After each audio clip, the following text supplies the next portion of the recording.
মাহির সবসময় মনে হতো তার বাসার পুরনো আয়নাটা কিছু একটা লুকিয়ে রাখে।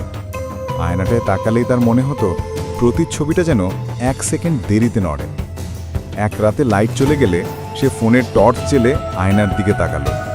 প্রতিচ্ছবি ঠিকমতোই দেখা যাচ্ছে, কিন্তু হঠাৎ প্রতিচ্ছবির চোখ ডান দিকে ঘুরে গেল, যেখানে মাহি এখনও তাকায়নি। মাহির শরীর জমে গেল। ধীরে ধীরে সে মাথা ঘুরিয়ে দেখল অন্ধকার ঘরের কোণায় কেউ দাঁড়িয়ে নেই। আবার আয়নার দিকে তাকাতে দেখল প্রতিচ্ছবি এখন সম্পূর্ণ স্থির, কিন্তু হাসছে। মাহি পিছিয়ে আসতেই তার ফোন অফ হয়ে যায়।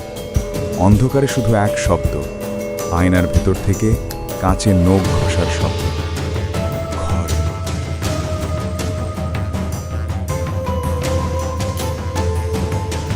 লাইট ফিরে আসতেই সে দেখল আয়নাটার ভেতরে তার প্রতিচ্ছবি নেই, আর ঠিক তার পেছনে দাঁড়িয়ে আছে সেই, কিন্তু মুখটা তার নয়।